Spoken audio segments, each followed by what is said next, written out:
perhaps the breakdown of personnel and labor is always a major component in any expense. I think the representative's pointing out that you may not have had what we believe at this point in time to be adequate information. So I completely agree with that. Yeah. So we would just, and we This is just just would bring it that conversation. point. And if we need to slow the conversation down or Certainly continue it, can. we can do that. And this is not to refute, this is just to Right. show that these are the numbers that we have, that we've been given, and how we came to our conclusions. And in order, and I like to go. Please, keep go on. ahead. And in order to get the full scope of how much the farm actually costs the taxpayers, I went again and looked through some overhead numbers from outside of the farm in order for the farm to actually exist. It's my thought that 5% of the commissioner's budget should be incorporated into farm expenses. They use part of the ACS system, they have bookkeeping costs, they have, if somebody has to go to the bank, somebody has to monitor. 5% of the county administrator, since those costs are spread out across the county, should be added in.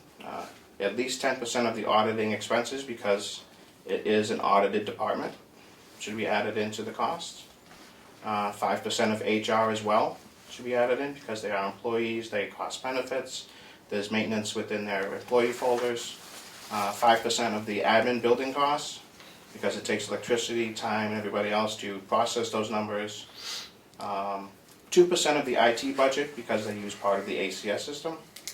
1% of the interest expense on the tan line, because we borrow to pay for their expenses.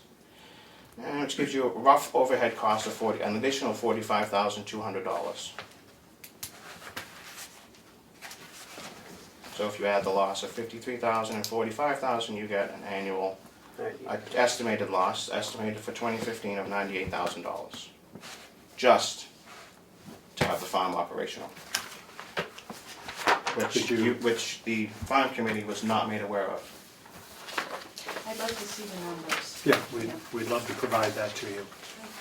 Yes, Mark?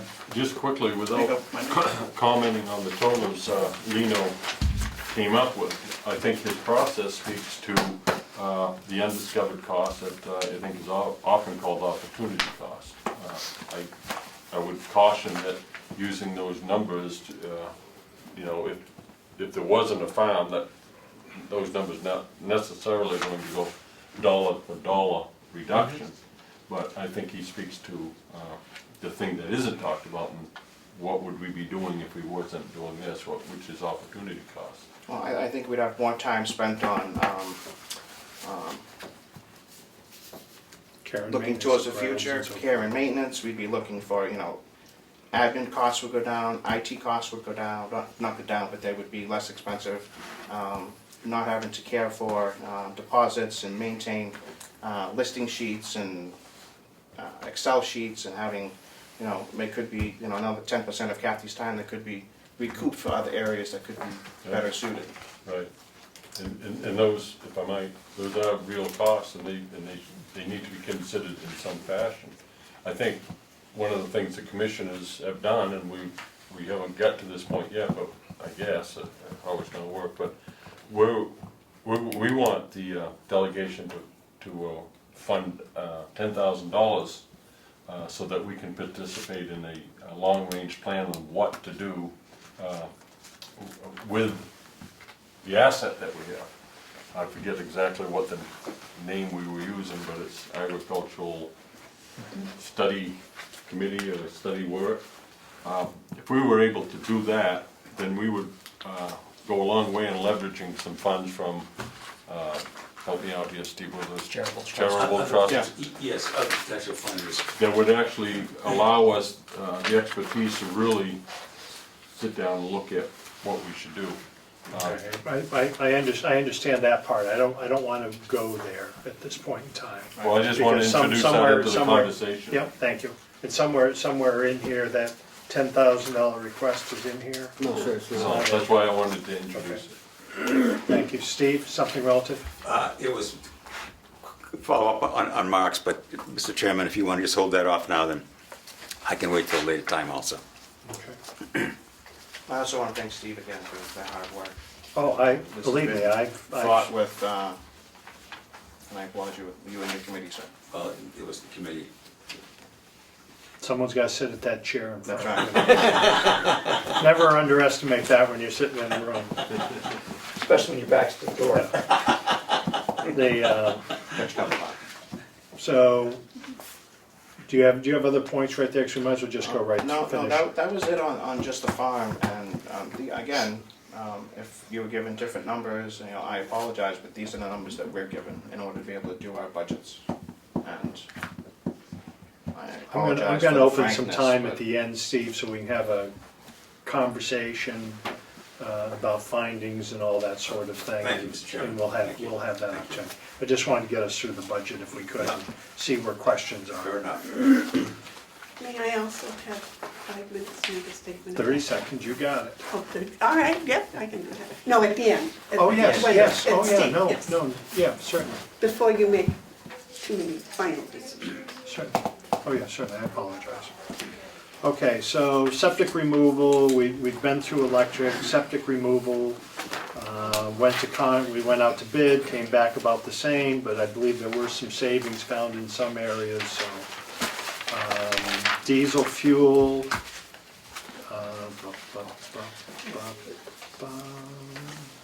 Actually, Mr. Chairman, let's go back to septic removal. Please, We found out that we have to empty out the admin building once a year. We were doing it twice a year, just to let you know. oh, good, okay. So that's where some of the savings are Good. from last year. Is that what's in the septic removal? Yes. May I, Mr. Chairman? Please. Should that line be moved to the admin building since we're pumping the admin building, not, Well, I think we have a line in the admin building. so why is it doubled up?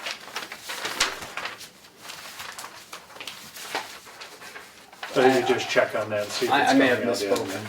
because I know we It's saved like- money. yeah. We went from, because Mark had asked last year, do we have to have a pump twice? And we found out that we don't, we only have to pump it once. Yeah, So what, may I, please. what are we using septic removal in DPW for? If it's not attributed to a building cost? Mhm. No, I don't see septic removal in the Yeah. administration building.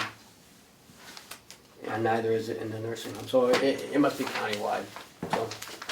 But I will look at that as well. I think that should go over to admin. All of But it? it's, I mean, it's a nursing home, it's the It's, grease traps, Yeah, it's it's, still, it should be being overseen by someone. I would think this is an appropriate place. Would this be like our generator that we're asking to be put into a line and then expensed back where it Right, should that way be? we know, that way we're not, every department's not looking at septic removal and saying, asking you the same questions 5 times. Or Bob, or Will, or anybody else. okay, I think that's aside from having, because otherwise we would just have a sewer bill from the town. right. One bill, we should just have one spot for septic removal, whether it's in DPW, the entire place, or someplace else. And then you can cost out accordingly. Our diesel fuel line, our trucks and our equipment that we use, and even our wood processor, are all gas driven, aren't they? Yes, So the diesel is used for tractors and the farming, backhoe. tractors. Backhoe's something minor, I think it only gets used 100 and, if I looked historically at it, it gets used 150 hours a year. So that's not much of a burn. So probably well over 2/3 of this is farm operation related. You can get back to us on it. Because I guess my question is, what do we have that's diesel run? We have a backhoe. Some of the Maybe. generators, I think. yeah, but that's under the generator expense. That's Right. not for the- I'm guessing it's just all tractors, or- That's an awful lot of hours of tractors. But I'm saying the only other piece of equipment we have, which we should have, is a backhoe.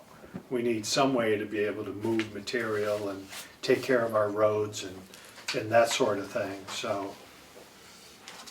I don't, if there's other items besides tractors, then I'd like to know what they are, because, Are the trucks, the plow trucks on diesel, or are they No, gas? they're all gas. Oh, that's a good question, why are we using, Well, I assume if I went to Wendy, that was the number you were looking at, and you expensed that out for, Looks like 1,200 gallons. Diesel? yeah. Diesel, what we did with that, Will got a series of different bills in, $545 attributed to hay. Which, and I believe for gasoline, wait, gasoline that's was- 2015, let me look at And wood 2000. is 859. Oh, that was in 2015. what were we using? Wood is gas though, isn't it? Yeah, what were we using wood? It might be the processor. Processor runs on diesel? I don't know. If we can find that out, that should be pretty quick and easy to find out. But for right now, let's say it's run on diesel. It's So only two things. 840. Well, there's $1,000 in 2016 attributed to wood for diesel fuel. $1,100. Do they use one of the tractors to put the wood in? They do, the processor? yes.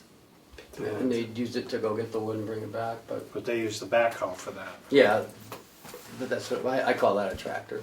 But my understanding is that last time we looked at the hour meters for the backhoe, which I think we asked for and we usually get, I'm gonna say on the average, we run about 150 hours on that machine. And I'm assuming we use probably the majority of that in the wood processor, over half of it for that. So at 150 hours, you're not burning an awful lot of diesel. So maybe we can get that broken out. Then Wendy was using a calculation. So if you're looking at it just quickly, and we're gonna give you plenty of time to come back, any idea how much money was expensed towards diesel that you had to break out? Or gallons or whatever? I didn't get it as gallons, I got it as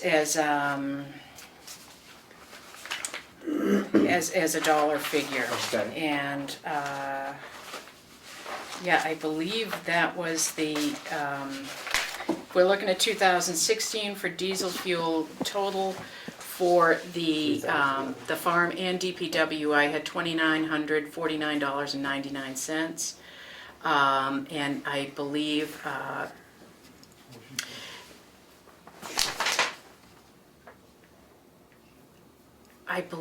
what we did was looked at, Will broke out which bills went into DPW versus farm, and then for farm, what we did was put 75% of the diesel costs into, or I'm sorry, it's not 75%. This might have, I've got to find my notes on Yeah, where it's this okay. came from. But we then took the farm piece and we broke it out between the wood processing and the hay production. So But with the wood roughly- processor, Roughly, you're working with $3,000. yes. Are we going off the numbers that we got here, Wendy? That's an earlier version. I've got the fourth quarter data now. Oh, so this is a moving number then for 16. That was before the fourth quarter data was in. And what was the number you were showing there? That's up until I think end of September. Yeah, September 22nd is when those supply numbers come through till. So in September, they'd expensed $800 against that. They'd spent $800. Right. But I find it difficult to think that we would have only used $545 in 15. In 15, I think that was when you had the 4 separate budgets, and a lot of that diesel fuel was going to run the pumps, things like that. A lot of that budget was put into either water or sewer, and so that's why those numbers are lower. In that particular case with the diesel, I only pulled in 2015 the numbers from the farm and the DPW budgets. I did not pull out the diesel numbers for the water and sewer. Yeah, you used the diesel number attributed to the farm, which was $3,096. But you broke it out across DPW and then back down into wood and hay, Yes, That's in 260. 15. and 15. Mark, another way you might look at it is $4,500 at $3 a gallon, which is probably high, that's 1,500 gallons of diesel. Seems like a lot of diesel. Well, there was a purchase at the end of December in 16 of 380 gallons of diesel. Do we have a large tank that we can keep diesel in? Yeah, We have a tank, so I they, think it's they, 300 they gallons. they filled it at the end of the year. Seems like there were a lot of purchases made at the end of December to use 2016 funds. Into For one of these 2017. areas. But the question I have is why was it, you had the last one in August, which was 8.5. I'm sorry, Wendy, this isn't to you guys. It was just 338 gallons at $2.21, and then at the end of December, the cost was $2.76, which was 55 cents a gallon higher than if you bought it, let's say, in end of August, just to keep the tank full. Unless we only have a 500 gallon tank or something. How big's the tank? I don't know, I mean, it's That's, round. that's just a management question. You know, if you, just like you say, if you buy it in December, you're gonna pay a lot more for diesel than you would have if you'd taken care of it then. And Yeah. But, you know, that would have only added up to, what, a difference of, I don't know, $100 on a 300 gallon purchase or something. Yeah, it's 300, almost 400 at the end of December. Yeah. 50 cents a gallon for 380 gallons. Yeah, a couple Okay. $100. That's, I think But it looks like it's every that's 3 months he buys it. Oh, Yeah, except, April, except for July and August, yeah, July, August, and then December. because I'm guessing all the hay. Yeah, but do we have, is it a 1,000 gallon tank, or is it? I don't No, think it's my 1,000. understanding is, and we can ask the question, let's ask the question, because we're going to. I kind of remember that only being a 500 gallon tank, David. I think it's a 500. Yeah, I don't think it's much bigger. Yeah, because it can't be 300, because we get over 300 Right. each delivery. Okay, diesel tank size. And it is important to keep it full during Mhm. cold weather especially. Couldn't agree more. You don't get water in. So is this a number one diesel, or is this a winter blend, or is this? Well, when's your next purchase? When was your next purchase after the end of the year? One was If I look- August, and then one was April. December. Oh, no, there's April. April, July, August, and And I'm guessing December. last year he filled it up in December before the end of the year. And that should be a special winter blend. Well, that's all right, so come April, you're filling it back up, I haven't done anything. Yeah, but we buying number one, or we buying number two, we buying red, green? It's over road, is that what that's called? I don't- No, you're not paying for over the road, you're, It must be off-road. it's off. Oh, yeah, that's what I meant. And I'm sure this is a tank that we have inside a building. This is sitting outside Both of them outside, our In- gas in a tank and our container? diesel, yes. in a container, concrete container. It's in a little building. Or it has a roof So on let's it. say, for instance, we filled up our tanks in December. And then we're taking a delivery in April. How much do we take in April? 159 gallons. Told me that. So it's used mostly in the summer months, it looks like. Well, I use it all winter long to push the snowbanks back around the buildings here with it, so people don't drive in and get stuck like they did the first year. Yeah, but what they're saying is that they filled it up with 400 gallons, and in 4 months, they only used 159 gallons. I don't know how much they use it in the Or winter, so. but they use it on all snow removal. Yeah, That's right. That's right. okay, so Okay, I'm just gonna make look myself at that a one note. too. Well, Yeah, I think I guess we're looking at my 16, my point is that the only machine we use is the backhoe. From what we understand, the only thing we can put fuel in is a backhoe. And we would have used it, last year was a historically light year. Very light, yeah. So we would have used it some December, January, and a little bit in February. And I'm I just wanna make sure that's the only thing we use diesel for. See, to me personally, it seems high. So that's Well, I just, think in December as well is kind of not budgeting correctly. well, I think that's a management thing, I think it's more of a, but it's not a huge item. Okay, gasoline, we know what that was. Septic removal, we've been through that. Telephone seems high, but that's been pretty historical. Travel expenses, equipment, so we come down to the wood processor, which is our item for $9,800 is our last payment. Yes. And needless to say, that is firewood processor. All right. And I assume annual maintenance is done on that, and that thing's just running like a top. Did we have to do many repairs to that last year? Just on, I believe, on the wedge, needs some welding done, but other than that, that's the only thing I know of personally. And I don't even know where we're doing there. Equipment repair? There's a couple in here.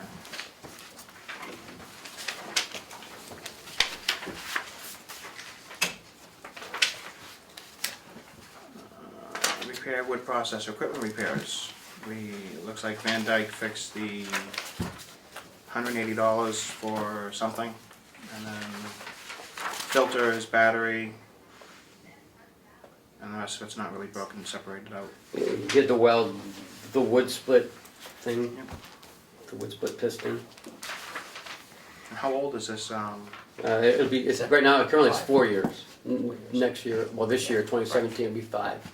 5-year lease? So we're welding the wood split piston and repair wood processor, so there's no, there was other. I'm guessing the $100 is the service charge. And that's fine. And I just refreshed my memory, we bought this piece of equipment for, Looked like $42,000. Wasn't it used to begin with? we No, I spent, think we no, spent it's more, not. I think. It was, yeah, I think $65,000. 69 is what comes to mind now, but 55 and 65,000. We put money into it when we bought it, and then we leased, then we took the balance of lease, and I don't think we paid for the whole thing on. We took it on a 5 or 6 year lease. it was a 5-year 5-year lease. lease.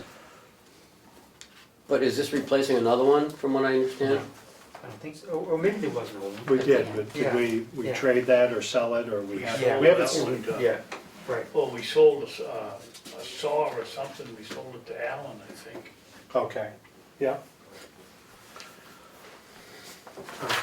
Any further questions on that? No, you just asked for how much it was. Yeah.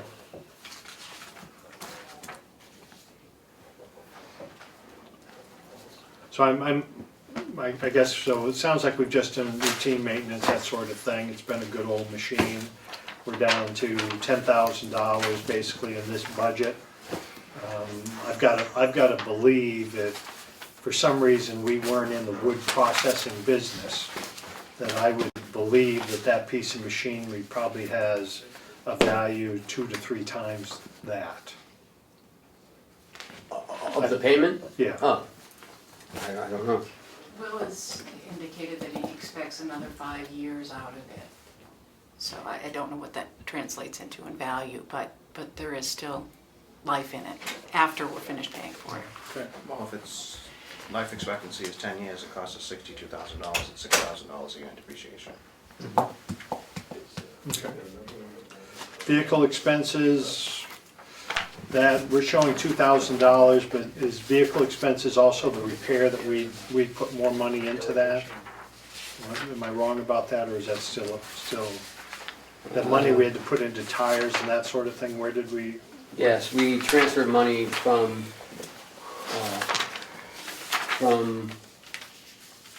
I think maintenance repairs into, but I think that came in under new equipment because they were tired. It looked like a plow cable, connecting pin, beam wipers, plow grease, plow fluid, which isn't really vehicle expenses, it's more like maintenance. oil filter, rep tires, state inspection, Trapezios, Yep. Ryan's garage inspections. I don't know what that was for. That was just Inspect the inspections. vehicles, yeah. Which ones though? Because it says state inspection on, from Trapezios and then also another line for state inspections. What kind of money are you talking? $120. So I'm guessing there's 3 vehicles? Yeah, and then the Prezio one was $1,139 for rep tires, it looks like replaced tires and state inspection. Right. Doesn't say what.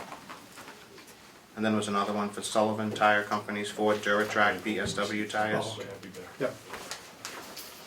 That was for the plow truck, the other one was for the one for DePrizo's is the big one that we're working on now, that we deliver the hay and wood in, because we bought that from the DePrizo's. When did you buy it from? I don't know, I wasn't here. Oh, this is a, 4 or 5 years ago. okay. So why would we go and have them put tires on it? If it's a one-ton truck? Is this the wood delivery vehicle? Yes. That's the big state body truck, Yeah, but it's a, it looks like it's a one-ton, right, or an F-450 or something? yeah, with a 20-foot bed on the back of it. Yeah, that's regular sized tires. Yeah. I don't know if there was a question on the brakes at the time, they brought it down, and while I was there, I don't, again, I don't know. Yeah, it just doesn't say what the breakdown is. And then there was some, Well, let me go back to Wendy. So it's how much, it's almost $2,000 there. It's Pretty 11. much. 1,100. no more than that, 1,100 and then 707 for Duratrack BSW tires. From So Sullivan. did that expense show up to you folks? Because the primary mission of that truck primarily is for the delivery of hay. Did you end up with that expense? No, they put that in, oh, excuse me, 15 or 16? Yeah, Well, which this year is are we, 16 we're looking at at. 16? Yeah, looking at Okay. 16 now. Alright. Vehicle, yeah, it looks like it was expensed equally across. So 569 to hay, 569 and then 522. DPW. But the activity of that vehicle is for delivery of hay And wood. and wood. Mhm. Okay. So, but you're saying it was expensed out to 3? Vehicle expenses, yeah, it was equally expended across their lines. Yeah, that would probably be a question for Will, what other, does he use that for anything else? So, Should have been half and half. Yeah. More than likely. That truck, when it isn't delivering hay, and carrying the inmates around Oh, yeah. from back here to lunch, backed up to the job, wherever they have to go. And he puts the trailer behind it, and all the lawnmowers and weed whackers and stuff around it. And getting back to that, sorry to go Well, off no, on a different no, it's tangent. not. Oh, got it. Well, no, so.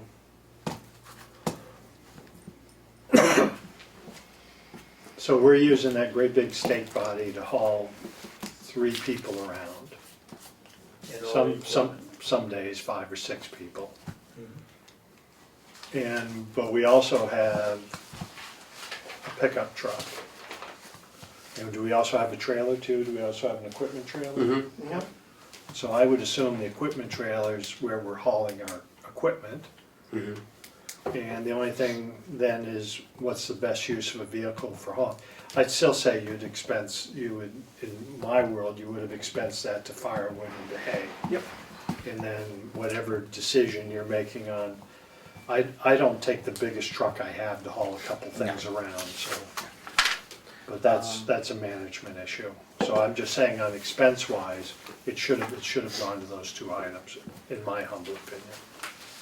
Under sand and salt as well, if we purchase biosolids and whatnot, should be charged to the hay line in 2006. I don't know if it is, I only have the 2016. 2006. 2016, Okay. excuse me. the fertilizer? Yeah, I only have And it the to- latest numbers, it is charged to the farm. Could I Yes. get a copy of the latest ones, because I don't want to seem like I'm being Sure. confrontational. Yeah. Do you have a number, what that is on yours? Yes, I have a number of, Tim, you got another one? No, I don't. Sorry. I have The number I have for that is $4,676.65. So Wendy had. That's for the year. So I can't remember whether that was just in the fourth quarter or whether No, there's. that looks about right. No, that would be about right from what Okay. we're seeing here. Yep. Okay.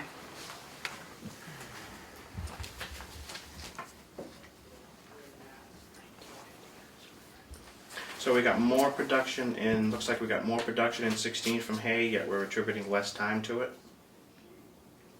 Actually, I had to adjust from those old numbers, the time, once we got those figures from what the Chrono system is reporting, we had estimated that the farm was taking up 21% of workers' time in the first and fourth quarters. When the fourth quarter data came in, it was 3.25%. Will attributes that to there being a number of storms and the spacing of the storms, that sort of thing. So I refigured the salary numbers using that 3.25% for the fourth quarter. As you know, we didn't have Right. that accounting going on in the first quarter, so not remembering what storms we had, that sort of thing. I doubled it to 6.5% for the first quarter, and for 2016 came up with the farm at 13.3% of time with those numbers, and the DPW with 86.7. And so that's some of the difference that you're seeing in the latest thing that we sent. So 16 is updated to reflect the changes that we have here. I just want to make sure, because the salary number is $117,993, you have $101,407.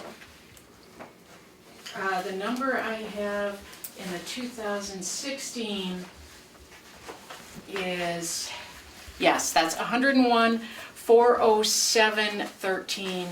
That includes, that does not include Joe Deschane's work, because he was shifted over to the jail Right.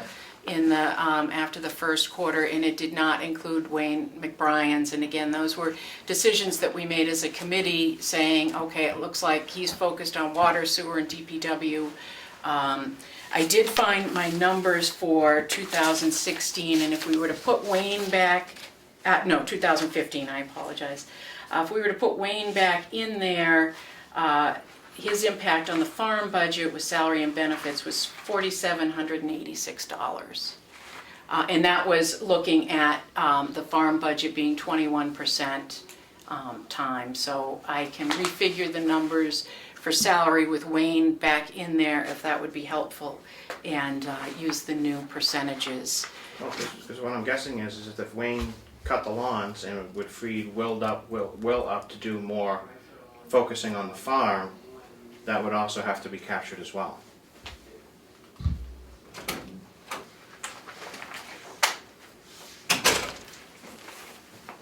You want that explained again? Yes. Sure. If Will was, cutting the grass, because we have a new position that we want to add in that for cutting the grass, because we didn't have enough time this year. If Wayne was doing the grass and allowed Will to focus more on the wood and hay in 15, his cost would indirectly be attributed to the farm, because that would up the percentage that Will was spending on the farm. Yeah, and we don't have a good way of accounting for the fact that there was an extra person in 2015. So we just, our best estimate was to look at the percentages that we had to come up with some number as far as how are these employees spending their time. Right. But with the additional person, it's harder to do that. I agree. I agree. I feel your pain. So if I could go back to a moment. So in the numbers that were presented in your analysis, I want to go back to Joe. Yep. Joe is employed, Joe's paid for by the jail? Yes, he is now, this year. Why are we paying a farm employee out of the jail? Because He's he's not employed. supervising the inmates. Right. Sorry. Supervising inmates. It does not matter whether they're mowing lawns or stacking hay. Okay, but that's okay. That's okay. But if there's an expense of having Joe that's inherent to the operation of hay and or wood. He was But we included in haven't- 2015 because he was under the farm budget then.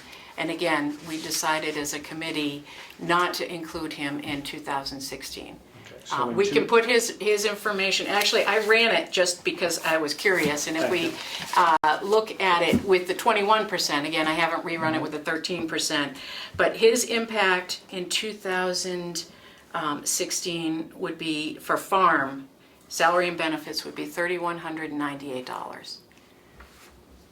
That would just be his wages? That's his salary and benefits, so it would include the Medicare, Social Security, retirement, anything like that. Yes, David, I'm sorry, go ahead. Don't forget, if Joe isn't working on hay, these inmates are still out weed whacking, mowing lawns, sweeping up the sand. They have to have somebody out there guarding him, so wherever you put him, he's working for the jail sometimes, and the large percentage of the time, the small percentage of the time he's working for the farm. Because most of the time when Willie's doing hay, he's doing it with his own, with the equipment, and the only time the inmates are out there is when they're loading it from the baler to the trailer, and then, Joe's not there, when they ever get the thing loaded and bring it to the barn, then he's there with the inmates when they stack the hay. Okay. But I've had, my line of questioning was, I don't think you can remove Joe out of the equation, a person, we're calling him Joe. That you need that person. I can rerun these numbers with Joe and with Wayne in them. And can I ask you this, explain to me one more time why your percentages went from 21% to 13% contributed to the farm?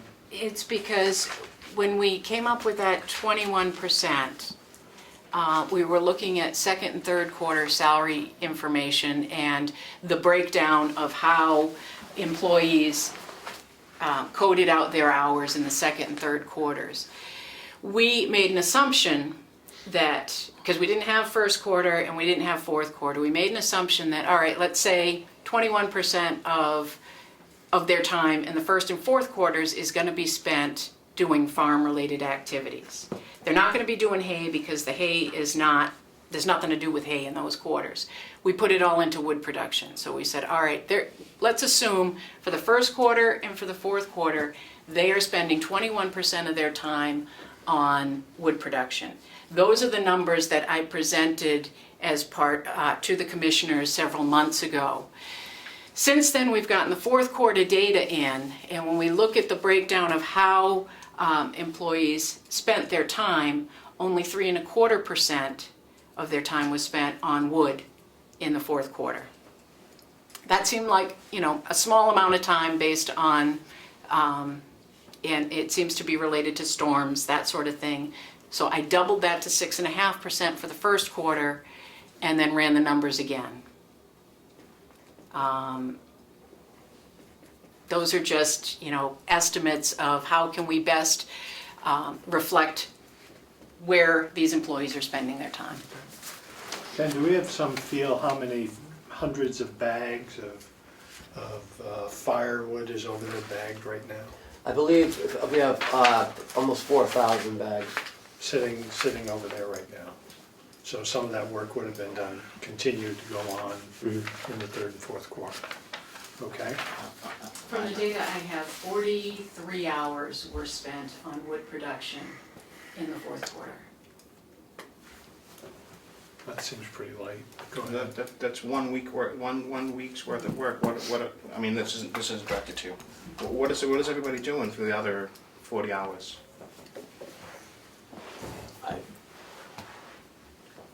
So what are we paying our employees to do in the third? It looks like the fourth quarter, 42 hours are spent on wood in 2016. Yeah, we have expenses of $353,000 for DPW. 117,000 of that is for salaries. Why are we, what are we paying for? What are the taxpayers paying for in that fourth quarter? I'm guessing it's from September, October, November, and December. Or October, November, and December, excuse You me. can attribute to, to snow removal. We had, I think we had one storm in December. Chalk it up to 2 or 3. 2 or 3. Light enough snow. I mean, I know they helped with the sidewalks over at the nursing home, that was a couple days. I mean, other than that, I can't tell you. Can I just hold you there? Are you Sure. short on that thought? Because we're coming up on 1 o'clock. I'd like to break, have lunch, and then we'll come back to this. Sure. Do you want to finish up your thought? Because perhaps we could. I would rather hold put it some- because put it's kind of, All right, maybe there's some questions we can get from Will from earlier. He's been off for the last few days, I'm not sure. Okay, so we won't have any. Let's break for 20 minutes or so, see if we can get a sandwich before they close, and then we'll pick right up. sure. Do you, are you opposed? Well, no, we got the camera on, we don't want to talk. So all right, we'll break. Recess. Back from recess.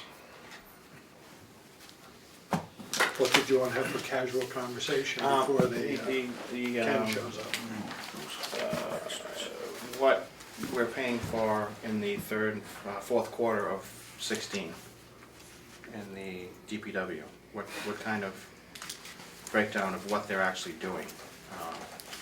There's no lawn cutting, and there might be one last lawn cutting in October, but there was no storms until I think end of December. We had one, maybe 2. Right.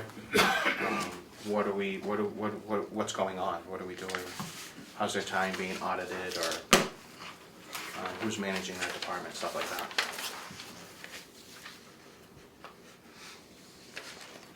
That's my Building the truck, I know that. I was gonna be my point, that my hope is that they are doing the maintenance that needed to be done, whether that be the tractors and getting the machinery ready for winter.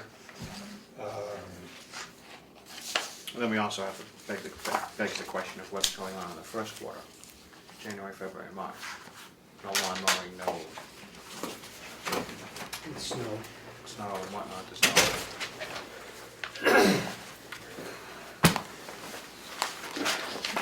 Would you like to ask the question to have an accounting for what we're doing, or first and fourth quarter? Yeah. Does anybody need any 15, 16 updates? No, I got mine. You gave me mine. You gave me yours. Right. 16, 16, So what do 16. Thank you. No, that's background. This to is what I- the Wendy's 15, report. 15, 15. I got all that. Oh, yeah, I got one. 16, 15 for Steve. I have one also. Yeah, you can take all those. I don't. Did you print on both sides? Stove.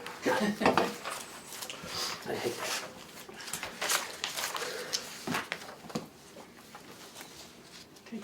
We were just having a discussion on what what jobs the DPW does in the first and fourth quarter of every year.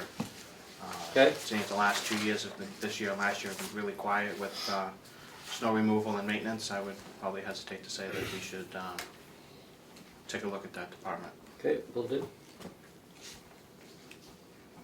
At least some type of accounting of what they're doing. I'm actually doing that in some departments currently, having them do a time study of what they actually Work do. sheet. So help me out with the Kronos machine. So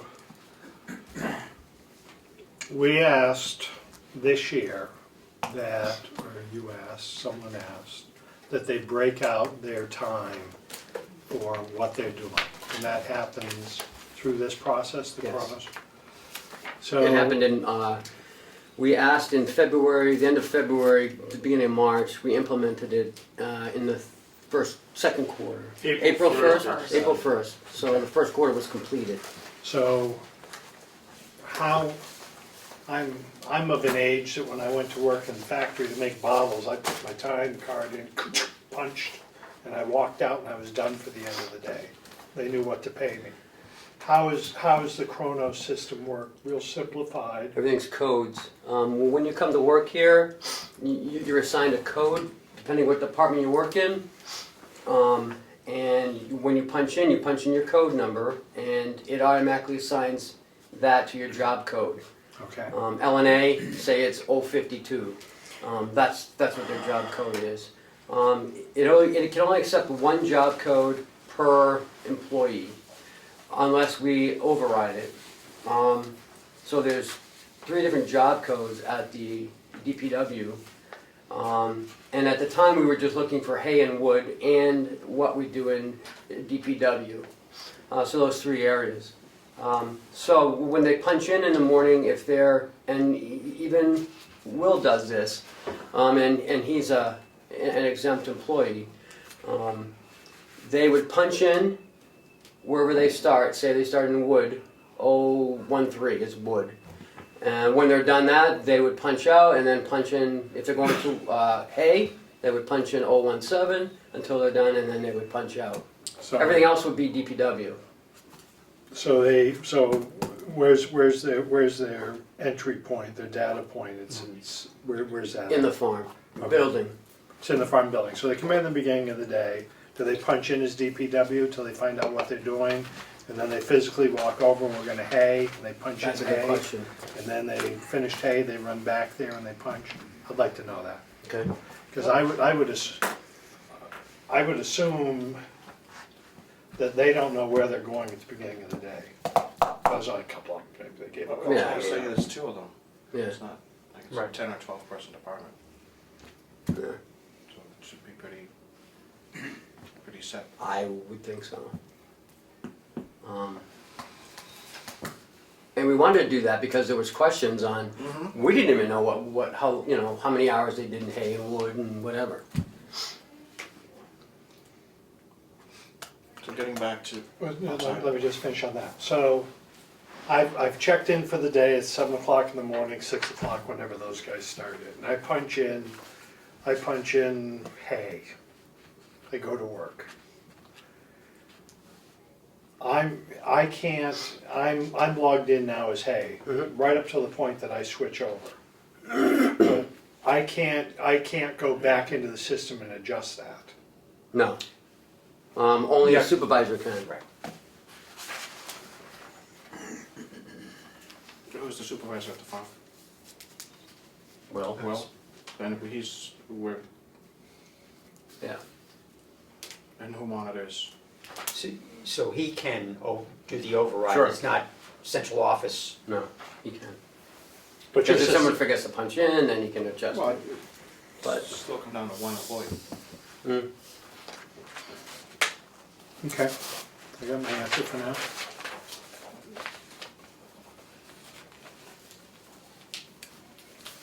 Okay, I'm sorry, you had a point? Just we wanted to add a position to cut lawns. Yes. I think we need to find out what the hours, the actual hours are, not a percentage of hay and wood in the second and third quarters, because I think that's most mowing happens in second and third quarters. And why the need, if they're only at 6% in 16 doing hay, that leaves a whole lot of extra hours to cut lawns. well, and the thought behind all of this too was to start up the garden as well. Because that wasn't utilized at all this year. And that was some of the old commissioners, directives, they wanted the hoop Former house. commissioners? Huh? Former commissioners? Yes. Opposed to old. Be careful, be The nice. former commissioners wanted the hoop house utilized. They thought that it could grow, a lot more produce in the garden and focus a lot more on the blueberries, which suffered some attention this year. So, Could I add one thing to that? And that is that one of the things that we found out is that about 3.5 full-time equivalents of inmate labor is used on DPW and farm activities, and so I don't know how these programs are going to influence that, the availability of that labor force, but that is going to likely have an impact as far as snow removal goes and as far as mowing lawns, those sorts of things, and going forward anyway, so. Because as some of you know, it did suffer this year. The grounds truly suffered this year. Well, we have 2 full-time employees at 4,000 hours a year. Yep. If we take 1,000 hours out for water and sewer, that's 20-something hours a week. That leaves 3,000 hours for DPW. And if they're only spending wood and hay, I'm even gonna up it to 20%. That takes out 600 hours, so that leaves 2,400 hours of actual non-hay, hay and wood and blueberries for the grounds to be taken care of. Would you repeat that, please? 2 full-time employees, Okay. 80 hours a week, 50 weeks out of the year. Well, that's not 8 hours a week. 80 hours a week. 8 hours. 80 for 2 people. It's 4,000 right, hours. yeah. It's 4,000 hours. If we take 1,000 out for water and sewer, 20 hours a week. I'm just rounding out, just That's- using that's high, generalizations. That leaves 3,000 hours. If we take 20% out for hay and wood, which is more than what's budgeted here, that leaves 2,400 hours of grounds maintenance, which is an employee, which is 1 full-time employee, and Hopefully a they third of, quarter of another. Now, some of those activities are happening at the same time, and Pretty much. there's a strain at that. could But if that's all that's being contributed to those activities, There should be no reason the grounds should ever be let go, or have 7 feet of snow in the circle over here that we just spent money on. That's just, yeah. And the generator, the water tower. I wanna go see that. oh, I you can't wait. gotta bring snowshoes. Yes. They, You gotta hike in. You can walk up that mountain. They,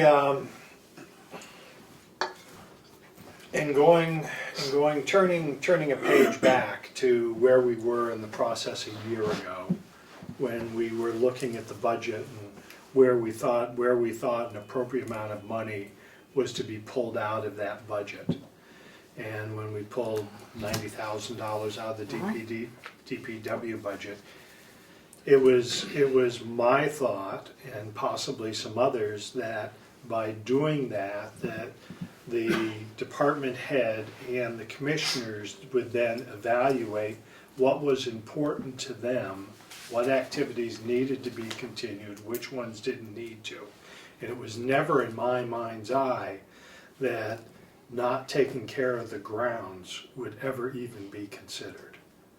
So I had thought that there would be a lessening of some of the farming, agricultural activities, in that our grounds, our water, and our sewer would not suffer in any way. So, it's the backstory to that. So Yeah. when the representative brings up that they should have that overflow of hours available there, that's kind of where we were at. And now this year in the budget, the commissioners are looking now to bring a person on board to do an activity that the delegation members felt was something that was ongoing and responsible to do anyways. So I'm struggling personally with why, and if we're down to, for argument's sake, if we're down to 6% of the time of DPW is farm related, there should be an abundance of time last year and this year going forward to take care of things.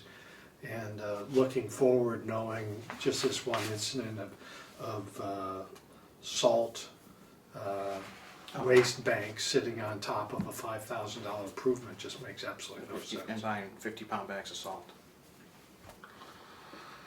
In October, Will and I met, and because I had some reservations about the hay, the wood, and the ground maintenance.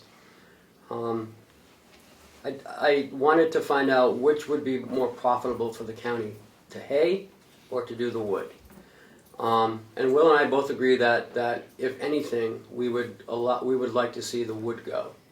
It takes more inmate labor, it takes more time, it's more time consuming. than it is to hay. You could hay with 3 people. But with doing wood, it's not.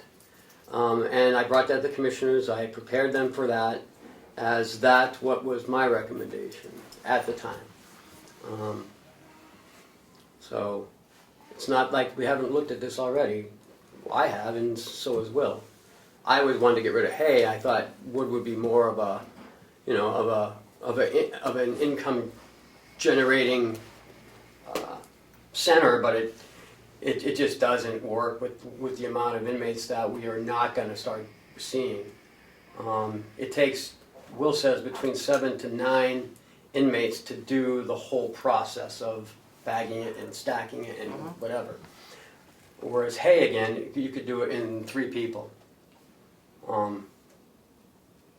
So we have looked at this. We have talked about it. Well, we're a year down the road, and We're looking at expanding the same department. you know, we're being asked to fund 2 activities that, when you looked at it a year ago, one may not have made sense. So, and I think we've started in on that conversation here today, and I would tend to agree with, I would wholeheartedly agree with the conversation you and the DPW manager had. I don't see where we need to be in the wood business. And I see expenses in there that I probably would recommend not to see again in the budget. Wood processor payment, the purchase of wood, the related, we need to find out if that's a gas or a diesel powered machine, the amount of time that's, and if I'm completely wrong on my 120 to 150 hours a year on our Hobbs meter for the backhoe, then that time that's expensed against that also. I don't know what the feelings of the rest of the committee are. I agree, but we shouldn't. I know that through the last few years, we've asked North American to go out to bid for certain services. And I think now is the time to have that conversation again. Looking at what we've been presented in numbers, and we don't want to expand this department again to get the same, have the same thing happen again. It's just history repeating itself. It doesn't operate efficiently, there's lackadaisical accounting, there's lots of missing man hours. We need to take a look at that entire department. Do you want to start? How would you like to proceed? I would say we'd probably go back and take up the item on the budget for the personnel as the first item. Do you want to go there, or do you want to postpone? We check out. Yes. Would it be possible for me to make a statement now? Well, we're in subcommittee, but I'll take a short comment, please. All right. As most of you know, I've been watching what's been going on here for a few years, and I have agreed with some of the things you've talked about, and I have some other solutions. I believe, and I've said during the whole campaign and everything, that this January was going to be a new beginning. And I feel very comfortable and confident that it is. One of the new things that I would like to do is to take this DPW, split it into 2 sections. One that would deal with water, wastewater, the generators, the septics, the propane. Take care of those. It would only be a part-time job. It would be under 30 hours, probably more than a $15 an hour job. But it would not require the health insurance, which is such a large expense. The second part would be grounds and agriculture. Now, when I talk about grounds, I'm talking about what your 2 full-time employees do now. The gardens, the lawns, the whole plowing, snow, sand, all of that. The thing that would be different is the agricultural section of it. When I talk about agriculture, I'm talking about agricultural properties. I'm talking about the fields, the woodland, the buildings. Now, some of these are going to have expenses. Whether we do lease programs or what we do, there has to be some expenses. Now, as you know, I found some things in the budget that dropped the budget. Well, I need to add a little, or request or something. One of them is what we were talking about, the biosolids, the wood ash, the things to maintain the field properties. No matter what you do with those, whether you pay them, whether you rent them, whether you plant them to whatever, they need to be maintained. Now, the second thing that I think is very important is you have a series of buildings out here, underused, undercared for. I would suggest taking one, bringing it up to standard, and leasing it. Taking the money from the lease, taking another building, bringing it up to standard, and leasing it. I understand there is one out there called the Cowburn. It is beyond any hope. There's another one, maybe. But I don't want to sit and watch things rot and fall down. I don't want to be known as the commissioner that did that. I want to be known as the commissioner that got the maximum income out of what we have. The other thing is there's going to need to be some money. If we're going to lease anything, if we're going to put things out to bid, we need to advertise them, and that costs some money. We also need, if we're going to lease a building and we have a company that comes and says, yes, we'll lease it, we need to check that company out. We need to make sure. And that costs money.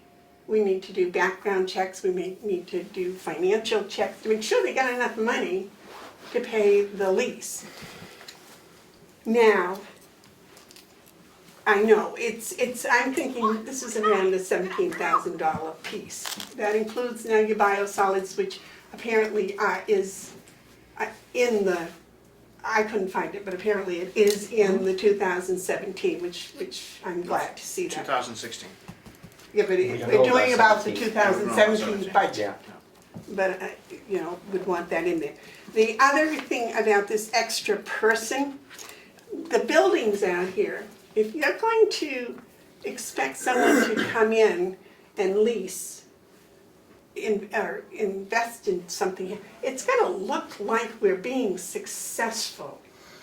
And some of those buildings need some success paint, if you will. And I think if we have a person now who does mechanic work and works very well, we have someone that can do some construction. But and with the inmates' help, I think some of these buildings, I mean, I'd start with one, work on getting that so it's leasable. But I think a third person would probably be necessary, just to help with the construction and the bringing up. There are other things that I would like to see. The income from this type of project would help to pay for, to be reinvested in. You know, if we rent fields, they have to be usable, so they have to be taken care of. A lot of people that have the equipment to hay those fields, they're already haying so many fields that they don't need anymore. Those that don't have the equipment aren't going to be of any use to us unless we allow them to rent our equipment which is pretty scary, but, you know, those are things to think about. It's the same way with the whole plan. And I can't see doing a year plan. I see I'm gonna be here for 4 years, you're blessed with me, so I expect a 4-year plan to be developed and to be worked on, and I would like to see it expanded to a 5 to 7, 10, maybe even a 20-year plan, you know. If we can get a 20-year lease or a 10-year lease, that's good for planning, for budget. That's my goal, to split this up, because you found out here already some of the pieces and parts don't work. You need someone to oversee all your generators. To ask Bob to do it, he will do it, but I think he's already got enough on his plate. The soil, the water, the wastewater, there are other alternatives to do with that, but I think right now to hire a part-time person that would watch over all of this and help us with a plan to go forward. I'm just a forward-thinking person, and I think that's what we need to do. To sit here and tread poop isn't going to get us anywhere. What we need to do is to get out of the cesspool and move forward. It's going to take a little bit of out-of-the-box thinking, I think. I'm also thinking it's going to take some financing, but I don't think it's going to be millions. And with that, that's my goal, that's my plan, and if you would just kind of think along those thoughts when you're doing your financing. Thank you. Glenn? Thank you very much for listening. Thank you, Mr. Chairman. I thank you for your thoughts in that regard. I think that maybe some of your future direction we thought of a year ago and started down that road, at least in my mind, in terms of what could be done with this property, and that, you know, wasn't being done now. And I think we heard that with some people who've come in, foundations and trusts and so forth, to talk about that. And as they said, the opportunities are almost too many. I think in terms of some of your ideas, in terms of fixing up the building and so forth, I would think it might be a little bit premature, in that whoever we might want to, or whoever might want to lease land for different purposes, might have different needs, different uses for those buildings, and you know, that should be considered also. And I think the feasibility study that has been talked about, I think is the step we need to take in order to take a look into the future. I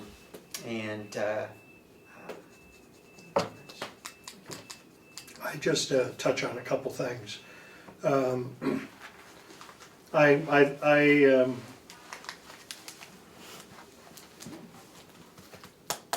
thankful for your passionate thought into the whole process. You come from an area that I'm not, which is a farmer.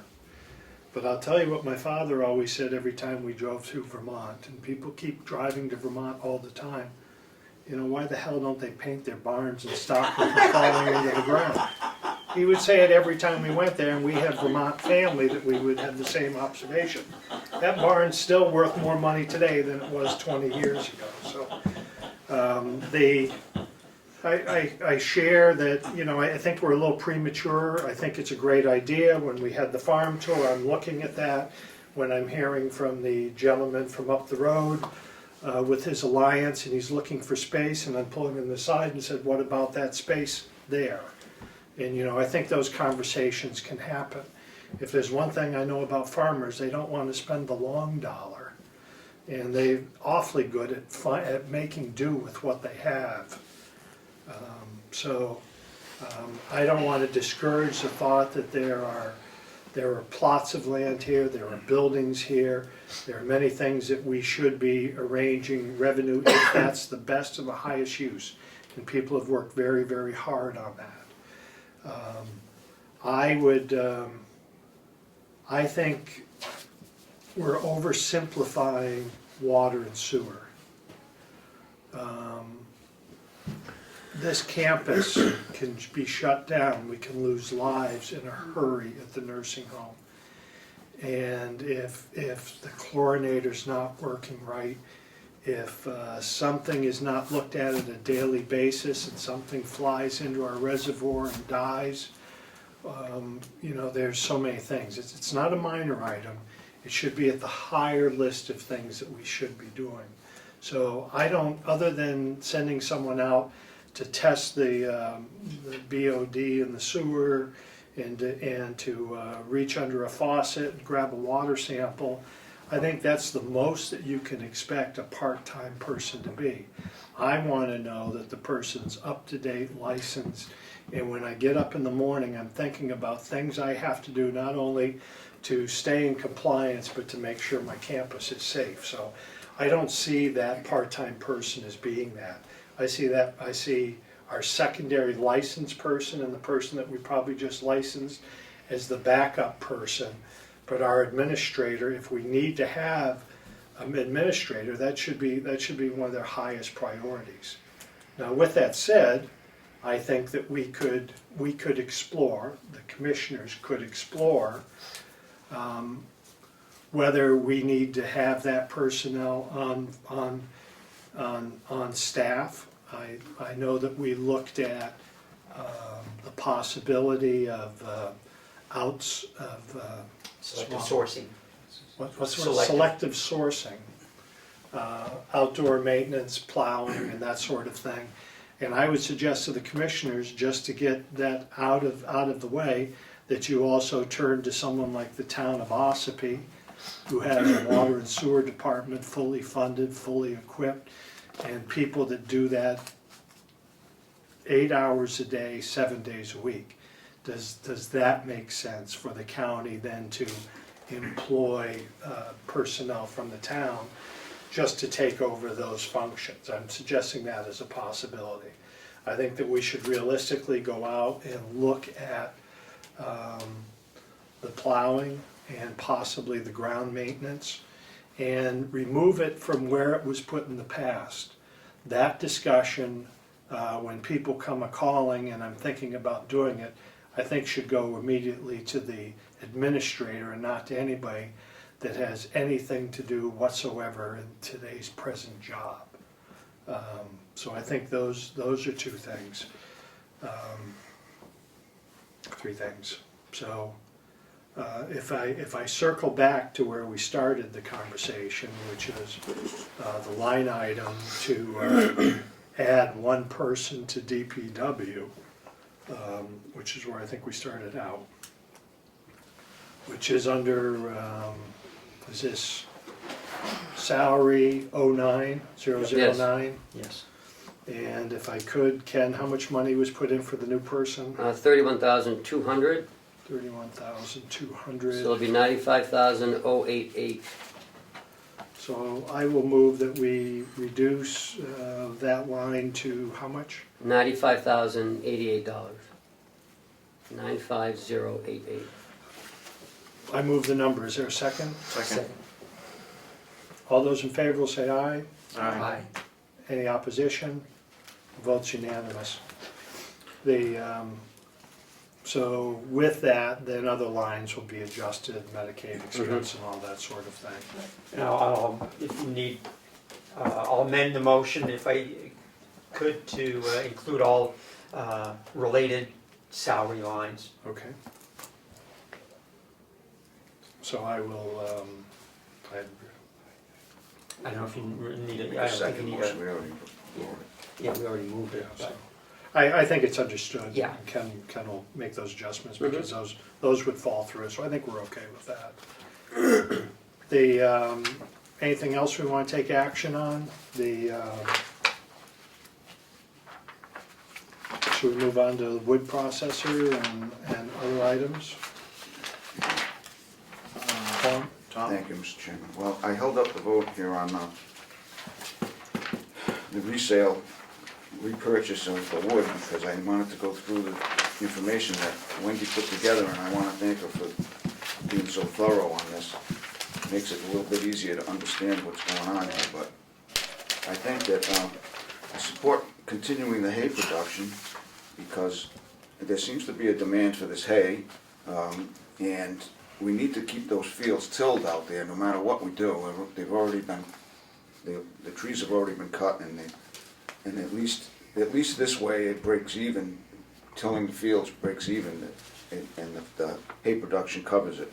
However, the wood production, it doesn't make sense that we're going out and buying the wood, and if we use the numbers that we have here, the wood production made, well, I think under these assumptions, it made 16,000. We're gonna go out and spend 14,000 on wood. That doesn't make any sense. So I wouldn't support continuing the wood production. And I guess that's all I have to say on that. So under purchase and resale, 099, I think the original motion was to move that line to 0. Second. all those in favor will say aye. Aye. Any opposed? Motion is unanimous to reduce to 0. If we're not buying wood, I believe the county should reconsider its position on the wood processor. Do you want to leave it in as an item now, or reduce that to 0? What is that under, Mr. Chairman? Vehicle Under equipment lease and and purchase. I think if it's, 0.72. if it's the last payment, it becomes an asset to the county, we should look at Oh, vehicle. returning some of that cost back to the county, if we plan on selling it or recouping some of that cost. Can I- Probably ought can I to say do the something? one you got first. I'd like to process what we currently have, and make the last payment, and, it does become, ours then. And whatever wood, if we continue with the wood, which I don't think we are, or do we process the wood that we take off our own property as extra? I don't know. We have 65 cords sitting here, which we can still process into the summer. If I could ask you this, when is your payment due on that? July 1st.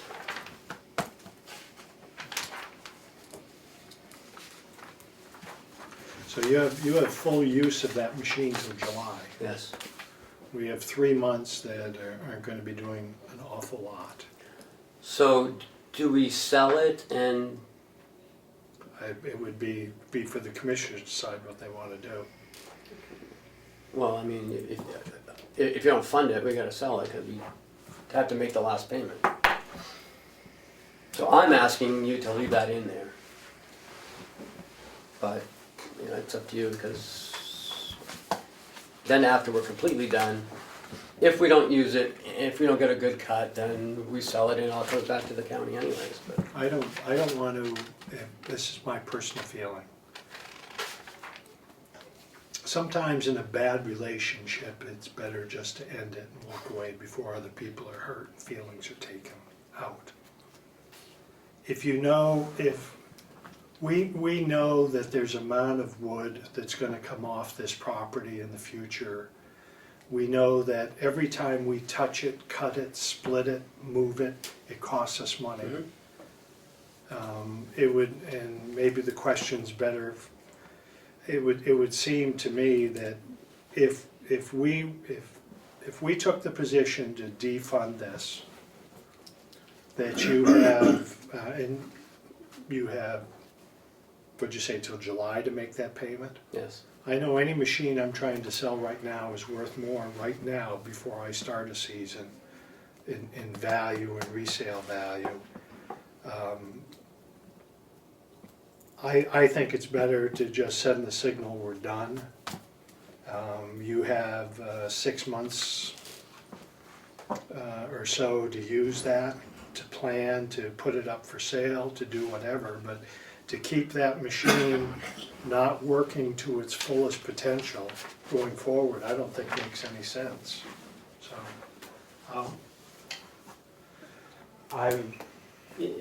I don't know if there was, I can't remember if there was a motion in there, or you were just stating your No. opinion, I think. Can you? Yeah. I'll move. Yeah, I would make the motion then to reduce the vehicle equipment lease line by the $9,800 and make it a zero. I'll second that. May I Do ask we a have discussion? question? Discussion May I ask a? after the subcommittee spoken, I will. Some questions. Is that gonna be enough time to process the wood and put it out for bid for somebody to come and buy it by 6 months? I would realistically, yeah. I Good mean, to you, David. It's plenty of time for that. Whether it makes sense to even process any more wood, I guess would be the first question. Whether, if it's in log length, to sell it at this point or do something else. Well, that's my next question. If It's we- $9,800 more you're gonna make on the resale of this machine if you don't have to spend $9,800. That's the way I look I know, at it. I looked at that too. Right. Is it enough time to do all that wood before we get rid of it? So if we don't have enough time to do all that wood, can we, on the back end, sell off those logs and or process it into firewood to have it here on site to sell off this winter? It takes much less time to split that wood for Cord wood. cord length wood than it does to, there's more money to be made on firewood, but it takes a lot less time. well, if you are, I mean, you just said, are we on a cordwood business or not? But if that's our option, then absolutely. Okay. So we could, in 6 months, we could process that wood into firewood, Yep. season it, do whatever we need to do with Yep. it, and it's available for this winter. Yep. And we could be done with this machine by July 1st. Oh, yeah. I mean, it's February, I'll recognize. February, March, April, May. Amanda? Yeah, 5 good months. Because I'm new, I have a question. You can defund the line, the delegation can, but can you instruct the commissioners as to what to do? We have Those found assets. that we can tell the commissioners nothing to do. Our only power is to take the line away. Okay. And if you choose that makes sense to you not to do that, then you're gonna have to adjust lines and make your expenditures, and you're gonna have to come back to the executive committee to transfer those monies. Oh, okay, that was my follow-up question. If we choose something else and we find someplace the $10,000 to make the payment, then we come to you and ask for a line adjustment. Yeah. And we have to have good evidence. You just present your case and the executive committee either agrees or disagrees. Okay, gotcha. David? Yeah, thank you, Mr. Chairman. Before you get rid of the wood processor, put some thought into what you're doing. A lot of that wood is softwood. Nobody's gonna buy it for cordwood. And it's gone, it'll be blue, and they won't take it to sawmill, so you're gonna lose money when you sell it.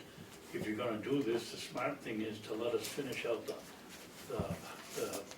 softwood business and get rid of it, because nobody's gonna buy it for cordwood. Thank you, David. If I understand where we are right now, you have about half of your $15,000 that you spent last year, you still have in log length. So you got about $7,000.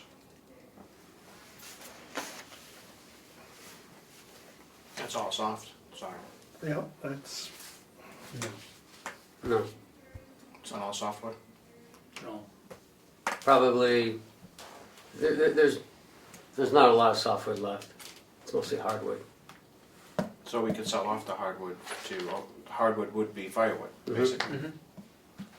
And if we could process the softwood, and I'm sure the campground who buys our slash might buy it as well. I mean, I can't guarantee it, but, I mean, we have enough softwood that, you know, we could sell the rest of it to the campgrounds if we continue to process that as campfire wood. So we could process the hardwood as firewood, sell Yes. it off to TriCap or whomever Yes, To we any- have to, or Yeah. to anybody. And then the softwood we could process out this summer yes, to the campgrounds and we're done. yes. So I see no point in keeping this beyond July.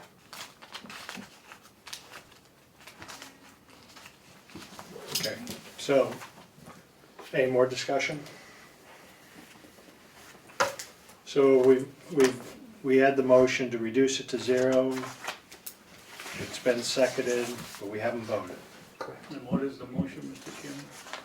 To reduce Vehicle equipment lease line, from 9.8.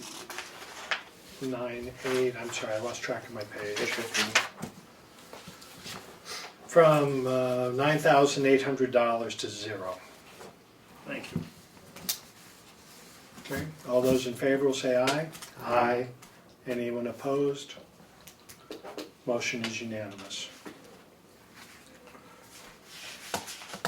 Anywhere else at the pleasure to go here on this budget at this time? I think a reclassification, before we go further on like these sand, salt, or chemicals of where these actually go.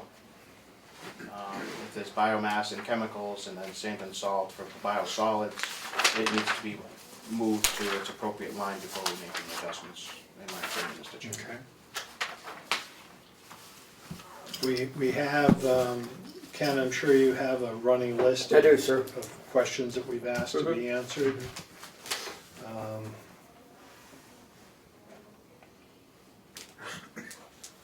And I'm gonna throw this out as a thought to the subcommittee. And listening to what Madam Chairman had spoken of earlier, and others have voiced, do we want to consider adding in here some monies, and I'm not talking $10,000, some monies to allow the administrator to go out to for RFPs for some of the projects we've talked about? Do we want to handle that under a different department? I leave it as a thought at this point. I think that we can make the motion and then come back to it if you'd like.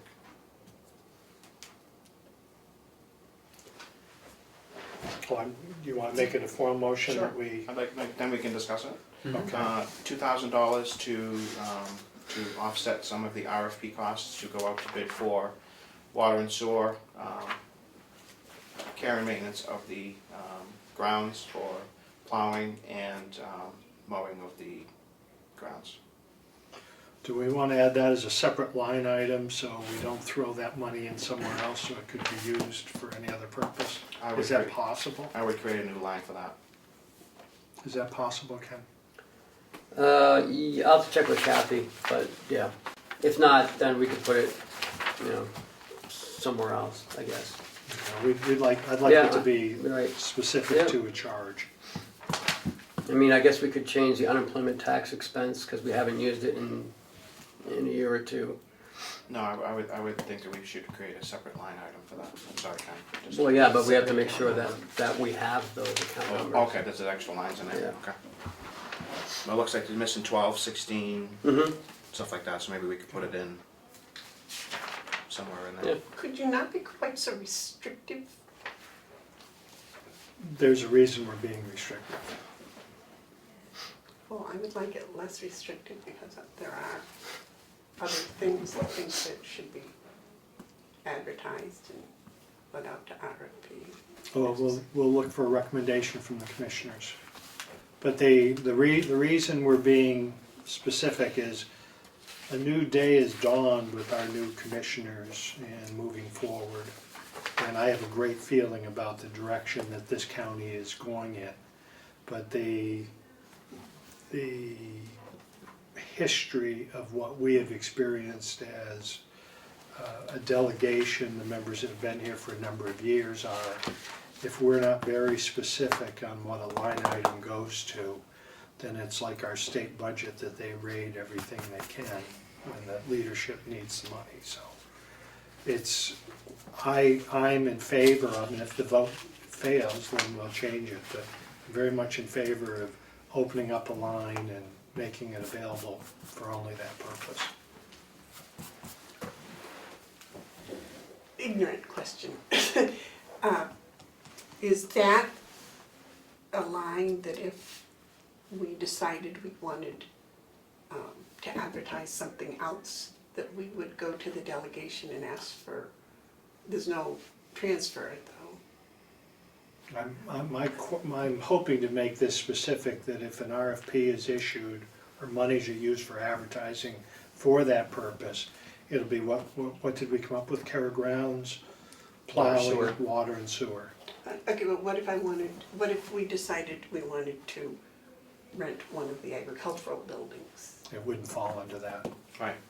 How would You'd have to go to delegation anyways for their approval of Of any the rental lease. agreement, yeah. Right. So you Or it couldn't has do to it anyways. be advertised before I would have Yeah. money? I think that there is advertising lines and other lines for the commissioners and so forth that could be used for that purpose. Tom? That's what I was just gonna say, I mean, the commissioners have an advertising line. Is Yeah. this advertising line gonna be strictly DPW? Or, Well, I think in commissioners, it's only $100, right? Yeah. I think our thought here, Tom, or my thought is that this becomes an item under DPW. that's advertising? Yeah. There is a advertising for the commissioners has a line item of 067, and there could actually be a 067 line item added, if That's- possible, to Public Works Department, specifically for advertising for the purpose made in the motion. Okay. Is everyone comfortable with that? Yes. Okay.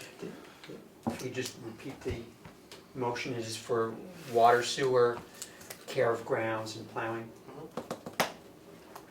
Carroll grounds, which means mowing and, you know, Right. Weed whacking, weed and whacking, trimming. trimming, stuff like that. That could be a package. And it very well may turn out after the exercise is done that it makes entirely no sense. Right. That's, I'm not saying that it's not gonna, we want it thoroughly vetted, that's all we're saying. So we're Okay. willing to make the investment into making it happen. So we'll put $2,000, the motion is to put $2,000 into it. You're not feeling lucky and go 2,500, round up, Okay. 2,500. We'll go to 2,500 if we can include leasing out the hayfields. I would agree with that, that actually should have been in there. I will So amend the remove motion. remove my original and make a new one. That's okay. That's it, if that's what the commissioners would like to do. Yes, I'll come to you as soon as we finish up our thing. $2,500 for RFPs, Yeah, for RFP assistance for hayfields, leasing out the hayfields, correct. leasing, Carroll grounds, which is mowing and weed whacking and whatnot, snow plowing, and water and sewer. So there'd be 4 out of that RFP line. We still okay with that? Yeah, did you just add water and sewer? No, it's been in there. It's been there. So are we gonna open up an advertising line under DPW? Is that where that's gonna go? It's a possibility depending on what For the that purpose. finance only. director thinks is most appropriate line item in, to put Yes. into DPW. Yeah, but yes, it will be in DPW. Yeah, okay. David, do you have a comment? Yeah. How about arbor work? We've got all kinds of trees around here that have to be pruned, that have been pruned for 10 years. Apple trees, shrubs, we just pulled some up around the administration building because we didn't have anybody to clip them. Well, it's not part of Carroll grounds. Will you Well, that's consider my that? question, is that gonna come under, you gonna accept that under care of grounds, or you wanna put in another? Well, I'd like to vote on this motion first, and then we can have further discussion, if that's okay. Okay. So a motion's there, although it's been seconded, if it wasn't, I'll second it. All those in favor will say aye. Aye. Any opposed? Motion is unanimous.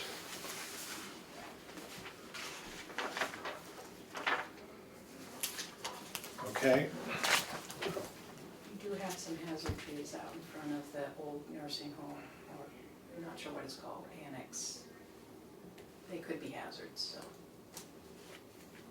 Those are some old trees too, beautiful. They are, Oh. it's a shame to lose them, but I think The they're big gonna ones break out in front? apart, yeah, yeah. They're like these are in my house, in my house with them. Could you now add a line that's less restricted? the commissioners will. Do you have a recommendation? Well, in the commissioner's budget for advertising, could you increase that to $2,000? Only in the commissioner's subcommittee. Right, that's That's on Friday. So if you wanna, you can present it then on Friday. We can't bring that up here. we're just DPW. And I think you'd have to vote to increase that line item in one of your meetings and then bring it to the subcommittee. No, No? No, It's just a recommendation. we do it all the time, so. Okay, so we'll wait, and I'm assuming maybe a week's time would be enough time for you to find out some of those answers? Sure. Well, And make the adjustments to the correct line item. I'll try my best. Thank you. yeoman's work. Anything else to be done at this point with DPW? Anything else you want to go through some lines, and should we just go through and approve, well, we need those adjustments. I would rather do Yeah. Okay, adjustments. so we'll come Well, back, we'll come back, go ahead. The adjustments are already in the adopted budget. The 6957 is is the social security for those two people, not the 8189. The 8189 is the addition of the 312. So the 6957 is the amount, the 13160 is the retirement expense, not the 14893. Because, you know, that didn't change, right? No. If you look at the actual dollars in 15, for 117,000, which included some of the, Hold on, yeah, yep, it's 5,800. If we go down to 95,000, it's not gonna be 6,900. There's gonna be an adjustment. I wanna say it's gonna be around the 5,000, 56, 5,700 mark. oh, that's, yeah, I wanna say it's because that has 65% Wayne or in something like it. that. Right, Yeah. that's 3 months of Wayne Yeah. and Joe, okay. Right, so You're I right, just wanna- I'm sorry, yeah. That's okay. And then Right. retirement expense would readjust and Medicare and all Medicare. items. Yeah. We just wanna- There's very few items really, so we might as well just wait till it's all adjusted out. And Yeah. There's only 3 of them, yeah. I think we're pretty solid. We'll start at the top and run right through with one more meeting. Do you want to set that meeting while we're here? Yeah. Because that's something we should be here to do. Yes. Mark, do you think we can have it at the admin building? As opposed to here? It's a Don't little- you like? It's too hot, it's too close, but I don't, it's up What to are you you trying to guys. say, we smell? How about the, That's what I was getting at, but I didn't wanna come out and say it. Let me speak with the other committees and Okay. see where they are. We shouldn't need a room for more than, 5 minutes, 10 minutes. yeah. So let me see if I've got my calendar here. I'm hoping to pull the full delegation meeting for 27. the 27th, February 27th. Right. Is Full delegation, huh? bring the delegation back to approve the budget. Hold on a second. Wow, that's Nursing great. homes well underway, and Yeah. the others are, Okay. I'm hoping to have one meeting just to update so a lot of the time we've spent in the past asking the same question Yeah. over again, asking the subcommittee chairman to thrash that out, give good minutes, and let's have that conversation in a meeting. Well, then I think it's a great, So we Great can plan. come back here, and if there's things that need to be talked about, we can. Yeah, if there's last minute adjustments that needs to be made, there's just plenty of time in March to get them done. So what does that leave us for Mondays then going forward? For what? Do you want to set the date, or should, what do you have there? 13th is 2 weeks. February 13th is 2 weeks. Which was the day I was originally going to meet. How's the 13th look? I guess, Gives you time to get Valentine's on the next one. yeah. No, I don't know, I mean, Want to say tentative for now? Yeah, I'd say go ahead and set it, and I'll be here if I can, but the finance committee's been I know. Yeah. he's been calling meetings on Mondays and Fridays, and Could And you'll have in the morning, governor's could it be budget later by on in the then, day, so- it should be shorter, What are you thinking, 2 o'clock? 2:15, so I can get up to, I'm not taking a day, it's another Oh, day off. okay. Well, let's, we really don't have a lot to discuss. Let's go to 3 o'clock. Sounds good. Why don't we meet at like a restaurant? That'd be great, I'd make lunch, no problem. Love 3 it. PM, 3 PM. what's the date again? the 13th. On a Monday? Did you want to hear from the farm advisory Yes, committee? yes. Oh, of course, yes, Yes. yes, 3 o'clock. most definitely. Here? Yeah. It's wherever you guys decide. Most of us are here anyway. We'll say for now, we'll be in the delegation room, because anyone else will be done by then. So, okay, so before we go any further, I think we've gone as far as we are with the budget. And welcome. Steve, on? yeah, Steve, what are your thoughts? Thank you, Mr. Chairman. It's been a very long meeting, and I'll try to be brief, but Take as I'll much time as you want. also open it up to questions. And what I'd like to focus on at the moment here is the feasibility study. As you know, last July 24th, the delegation voted unanimously to proceed with the feasibility study, as long as it didn't require any funding from the county. What we learned in hindsight was that kind of became an albatross around our neck. The two potential funders in the end of November said, well, you don't have any skin in the game here, so that means that we're not going to make any commitment to the feasibility study. And I think if we'd known that back in July, the committee may have approached the whole thing differently than what we did. But in the ensuing time, what I have done, as have others on the committee done, we've talked with a lot of people around the state, trying to get a sense of all this. We know when we got the study from Shawshire County, which their commissioners in delegation back in 2010 basically took on the same thing that you did here. But several weeks back, I found out that Sullivan County had also done a study, which I think I forwarded. So Carroll County, you're not unique here in deciding what do we do with this county farm and lands. You're not alone. And I've also talked with several people who have participated in studies. So I think we as a committee have a much better sense of what's involved now than we did when the committee was first formed. And as Representative Cordelli has mentioned, when we did the tour back in May, both Andy Kendall and Peter Benson kept saying, oh, there's so many possibilities here, there's so many options. But the reality of it is, as we sit here today, while we think there are, we really don't know. And so that's why I think the feasibility study becomes important. And I'm speaking for just me here now, but I would hate to see the county, whether it's the commission, the delegation, make any permanent decision on the farm until we know what those options may be. I think we owe it to ourselves and we owe it to the constituents of the county. And what we may decide is that none of those options work. They just don't work at all, and closing the farm maybe in the lands may be the best decision to make, which is what 8 other counties have already done. But I think we owe it to ourselves to know what those options may be.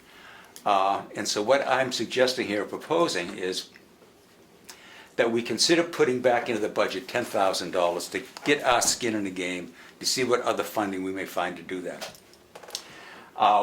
We have talked with one person who is very interested in doing the feasibility study. And they have told us, depending on how deep we want to get into it, it could go anywhere from $30,000 to $60,000. Personally, I find that number kind of frightening.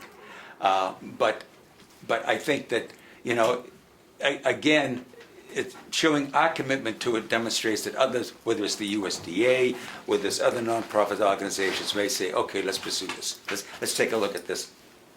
And then it would be up to the commissioners and perhaps the delegation to sit down and take a look, okay, which one of these proposals basically fits our needs and will give us the answers that we want.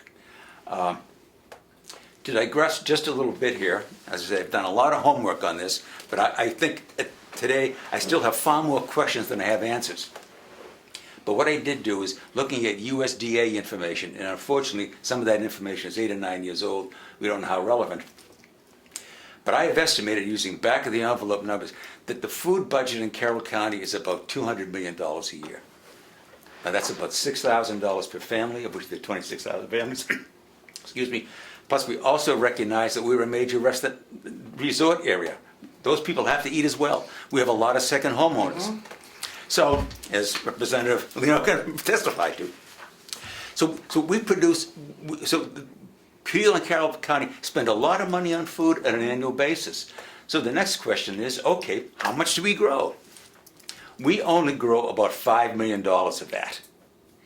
And from an economic point of view, and I think it always is an economic point of view, study after study has clearly demonstrated that the more hands money passes through before it leaves a town or a region, the more prosperous that money, that county or region is. And yet, if we're buying or purchasing from outside 97% of the food that we consume, then that means about $185 million of our money is leaving this county. That's the bigger picture. I'd like to be able to say that we can find a way to make that work, we grow more food, but I can't. I can't sit here and promise you we can make that happen. But a feasibility study would help determine that. Whether, yes, are there ways that we can work to make this thing happen? Now, Andy Kendall, who spoke twice before, came up and spoke twice, was adamant. He was convinced that the county lands and farm could play a role in this whole thing. A feasibility study would help determine that. We have a lot of unanswered questions as to the future role that the county farm and lands can play. But I think all of us sitting here are looking for a different solution. And the only way we can find a different solution is to approach it differently. There's an old adage that one definition of insanity is to keep doing something the same way and expecting a different result. And I think we collectively have decided we can't continue to do it this way because we're going to keep getting the same answer. So let's sit back and say, okay, what other answers are there out there for us to take a look at? Are we talking 3 months to get an answer, 6 months? I really don't know. But I just feel, based on talking with some of our major supporters here, foundations, that until we're willing to put money on the table, no other funder is going to step forward to offer to pick up the rest of the tab. So I will try to make the case. I'm asking you today to consider $10,000. I've talked with several people. They say that is a show of good faith. That will definitely get people's attention. And I think what we can say is that we're willing to take a look at anything. Now, I'm again digressing, but last summer I attended a meeting that the small and beginning farmers of New Hampshire put on in Tamworth. It was a workshop they had. There weren't a lot of people there. And I asked them, I said, I've got a question for you. I said, what is the biggest problem that your membership faces? And they said, access to affordable land. I said, are we talking leasing land, 1 or 2 acres? They said, you nailed it. Is that an option for the county farm? Could be, to help these young people get into farming. So I think what I'm saying is we've got to stretch our imaginations here. We've got to be as imaginative, creative, and innovative as we can. And I think at the end of 6 months or a year, however it takes, I think we can find answers. We may find that 99% of them aren't going to work, but there may be a couple that we collectively want to say, let's pursue these. How do we make it work? So that's my 2 cents. I appreciate your time. Have you, if I could, and I'll open it up. Have you had a conversation with the Kendall Foundation? Yes, I have. What's their, first of all, I'm disheartened that they've taken a step backwards from the time I spent there, because there always seems to be a reason why they say no. They were waiting to see the makeup of this delegation. Yes. When they were fully assured that this delegation feels wholeheartedly the same as you do. And now I'm being told we don't have enough skin in the game, but they see the potential. So how's the conversation Mr. going? Chairman, I couldn't begin to tell you how disappointed I am. As I said, I can appreciate their thinking, but I just wish they had told us that back in July, because we were led to believe something. And as you say, they said the first thing you have to do, where there seems to be strong disagreement between the past Board of Commissioners and the delegation, you got to bring them together. We did that. The delegation voted unanimously to support the study. Check off the first thing on the list. They said, that's great. Then they said, well, now we want to wait till after the election to see how the players are going to be. Okay, check that off. Okay. So, I mean, we followed all of their steps. And yet, at the end of the day, they said, well, we don't know. So I'm very disappointed. I'm very disappointed. But that doesn't mean that I think we should stop and fold the tent and say, well, it didn't work, let's go home. I think that what we're talking about here, what we're discussing, is worthwhile for this county to explore. And so, I don't know whether that answers your question or reinforces your comment or not. Well, I guess where's the magic of $10,000 come from? Well, I'll be perfectly candid with it. It's a number that I just said sounded realistic. And I talked with several people who are funders, and they said, that demonstrates a commitment. And that seems to be their big word, skin in the game and commitment, you know. And so the $10,000 seemed to do it. And so I said, okay, let's stay with that. Now, would $5,000 convey the same commitment? I really don't know, Mr. Chairman. I don't know. Thank you, Ken. I think some of that cost came from some of the people you've met that do RFPs. Yes. And she said 30,000, somewhere around there, 40,000 Yes. for a feasibility study. Yeah. So 10,000, we were considering that would show that we are interested, that we mean what we say, and it's about a third, because if the Kendall Foundation would put in 10, the Charitable Foundation would put in 10, we put in 10, that's 30,000. And so that's where the number came from. Yes. I'm sorry, Mr. Chairman. No, or whether it be the charitable or the Kendall, have they already determined what their monies are for this coming year and they program their money out? That they had not told me, but I was talking with the Carroll Foundation, the New Hampshire Carroll Foundation. And again, I was a little disappointed.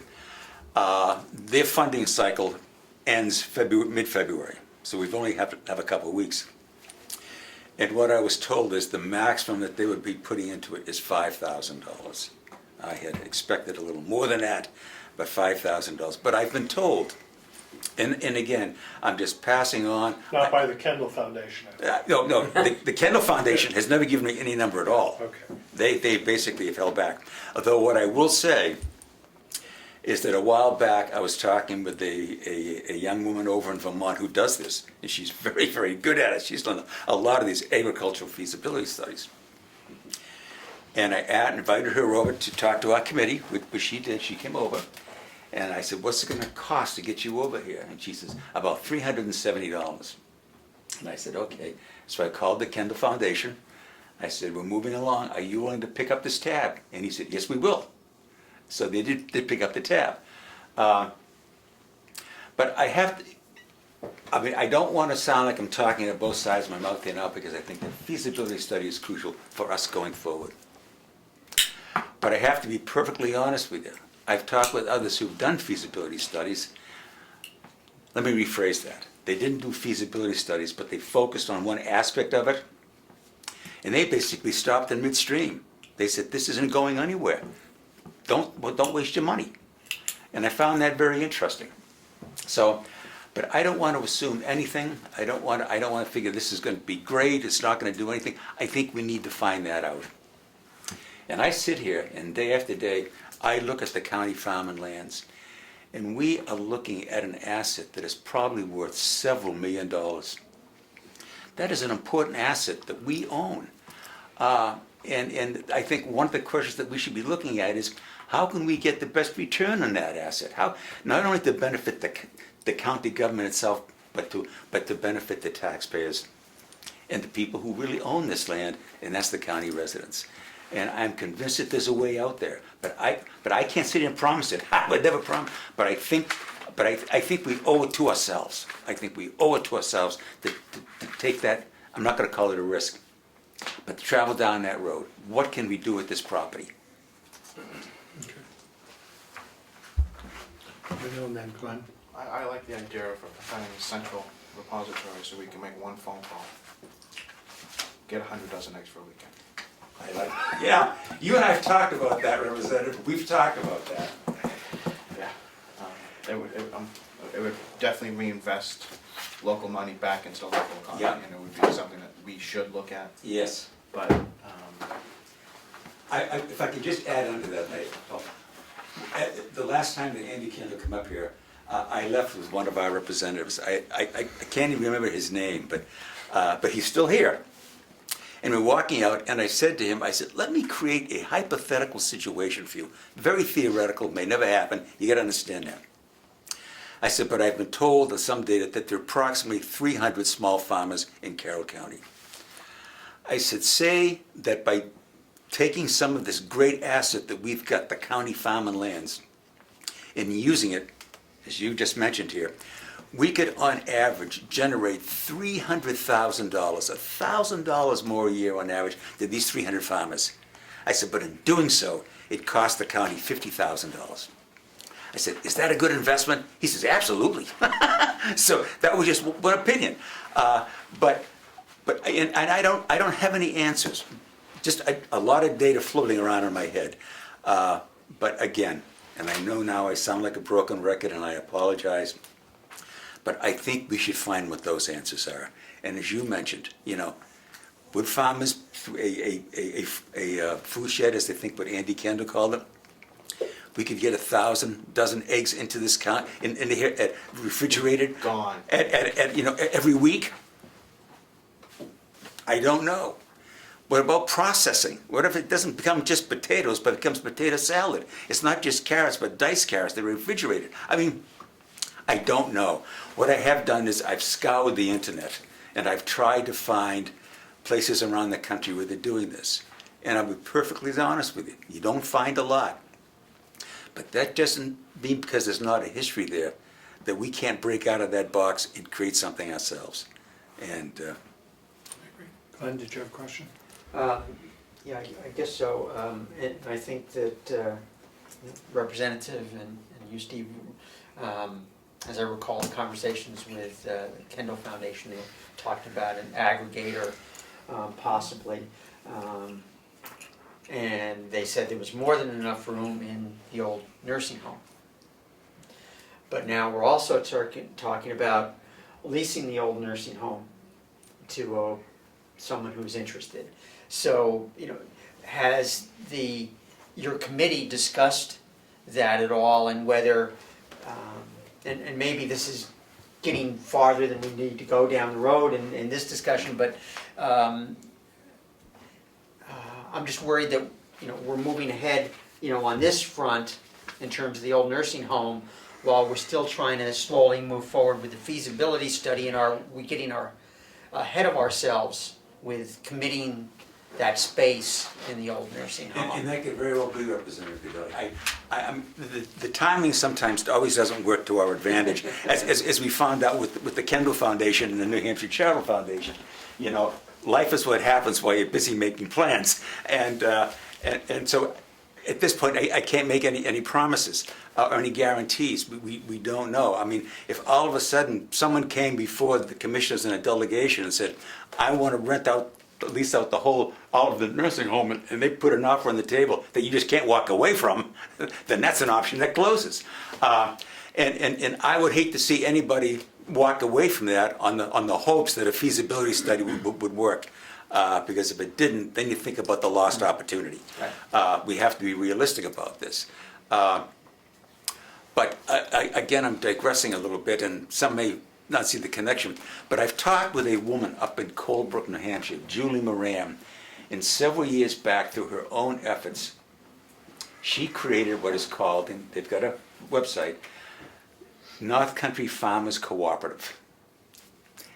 And what she does is she's put together, and when she started this a number of years back, she basically contracted with 20 farmers to go around twice a week during the growing season in her refrigerated truck, and she picks up their products. She gives them exactly the price that they want, but she has created retail markets.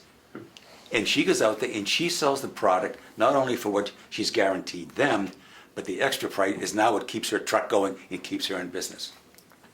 And I talked with her last summer, and I told her who I was, what our committee was charged to do, and she says, I would love to come down into Carroll County. And I said, what's stopping you? She said, I need another refrigerator truck. And I said, okay, I can't help you there. But she started out with 20 farms, she now has 35. And she would love to come down into Carroll County. So, I mean, okay, to get back to the question, and now we're really getting into a fanciful world here. But if we could work that out with the refrigeration system that we have here at the county farm, could that be a stop-off point for her? I don't know. But to reiterate, as Andy Kendall and Peter Benson said, we took the tour, the possibilities and the options are endless. Thank you. Ken? So Steve has done an amazing job. He has spoken to so many people. Every week he calls me, hey, I talked to this person and that person about different things. And we really don't know what avenue we should take. None of us do. Right. And I think Sullivan did their feasibility study with North Country RC&D, or? No, it was Russ Tebow, Yeah. and I called him, had a long talk with him. Yeah. I mean, he's left no stone unturned. No stone unturned, right. So, moving forward, we don't know what to do. You don't know what we should do with it. A feasibility study makes sense. You know, 10,000, I don't know, that makes sense, but it seemed to be, 30,000 seemed to be the magic number. I mean, do we make it a learning center? Do we incorporate the old nursing home with a food distribution? You know, giving a couple acres to upcoming farmers who, you know, can't get the land. I don't know. Just All right? Sir? I'm gonna say, I know that this might not be the forum for it, but since the entire delegation voted to support the feasibility study, I think the entire delegation should vote to approve the funds for that as well. I agree. I don't know where that would fall, but I don't know if this committee needs to make a recommendation to that as well.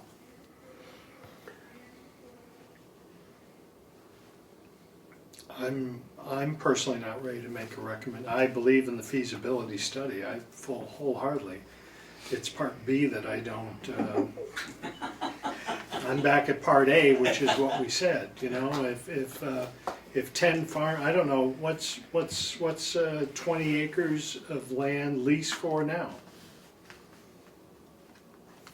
Amanda, David, if you were going to rent 100 acres from me to grow something, what would you pay for it? Well, if No, it I should was- probably ask Amanda. You know, it depends on what you're growing on. You got hay. Hay fields about $20,000 an acre to put in now. You get 100 bales an acre. I can't tell you, the fields we have out here, a lot of them are gone. The milkweed is rampant. You can't sell, it only makes it into mulch hay. But if I was, I'm assuming that if young farmers were going to start up, they're probably not going to start up with hay production, No. unless they decide to lease the whole property. But if someone's looking for a food plot to start out, what's a farmer pay for that? Well, the problem is, they don't have the equipment to make a piece of hayland into a garden. And it costs about $100 an hour for someone to hire me with my tractor and my plow and my harrow to turn over their ground. It's gonna cost them a couple of $100 to start. Yeah, they don't have any plows, they don't have any arrows. So- they so don't have- therefore, But we have those items, so all The I'm plot asking. now, you're talking probably,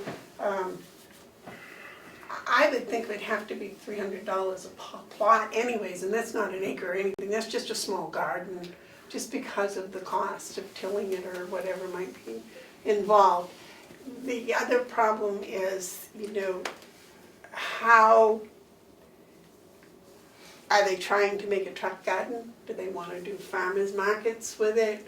You know, it depends on what they're trying to do and what they're going to do and how much they're willing to invest. If they're going to have a truck garden at their home, they're gonna want more land and they'll pay less money per plot. I guess my question But- is this, seems to be a consensus that the number one thing that's holding back young farmers or someone starting is the availability of land to This is lease. what I was told, Mr. At Chairman. $2,000 to $5,000 an acre. That's what I'm looking for. Yeah.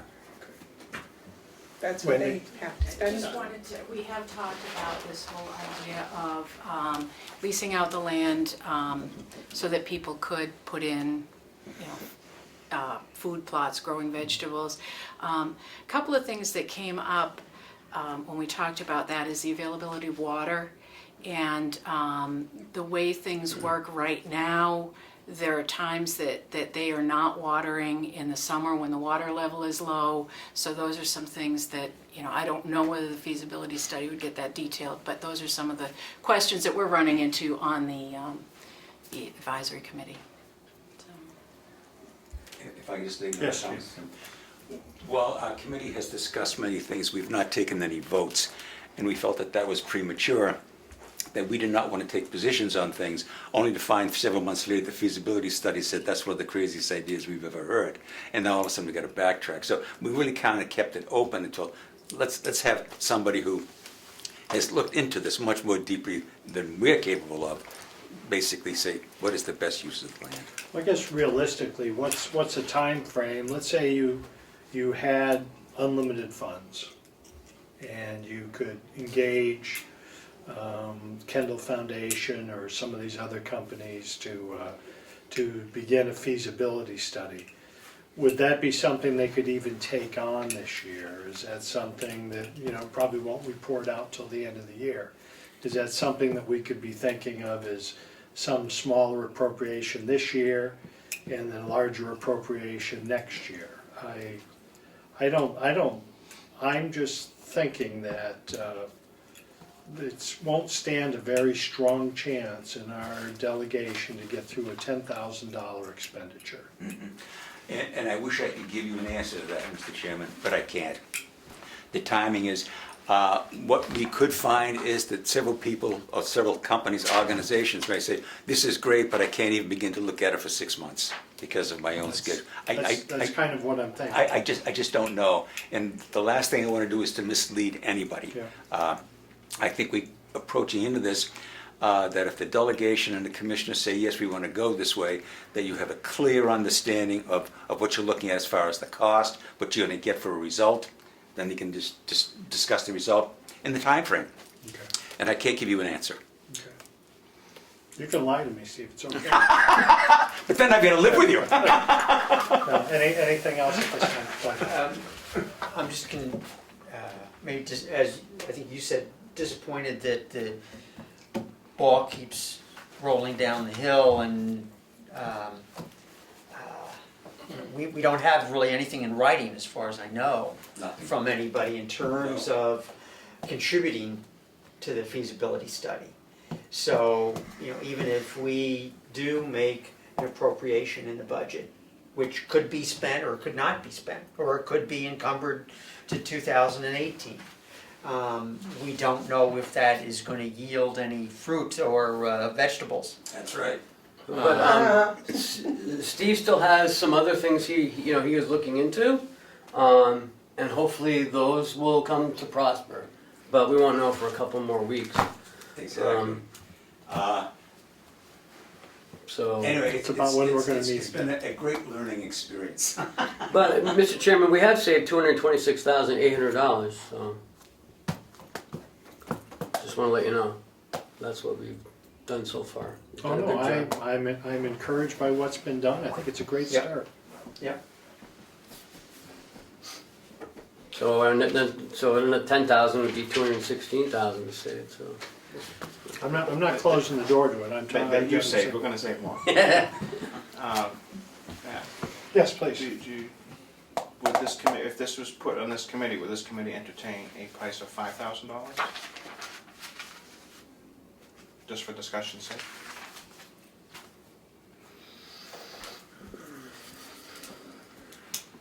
Not for anybody in the spot, but I mean, Well, then don't make the motion. okay.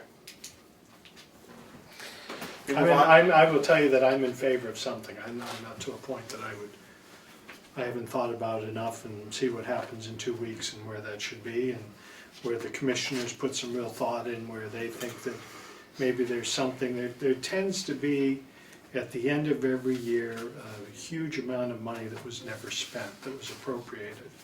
Always seems to be. What was our surplus this year? Roughly, currently, I'm guessing about close to 850, 900,000, maybe a little more. So, yeah, so, and that tends to be always. But that's with revenue included, so. Yeah. So I would ask the commissioners also to take a look at that and see if there's some way without a further appropriation or a higher appropriation. So, Tom, anything? Yes, thank you. First of all, I want to thank Steve for putting in an endless number of hours into this committee. But I'm not surprised about this, because when I was told that Andy Kendall was coming up and these nonprofits were gonna put up the money and do this feasibility study for nothing, I said, no, they're not. They're gonna come back and they're gonna say, we have to have this much money. And so, to hear them come back and say, you know, they're not gonna do it for nothing, they want 30, 40,000, they want us to put in, I'm not surprised at that, and I don't support it, so. Just to let you know that they don't do feasibility studies, Yeah. so.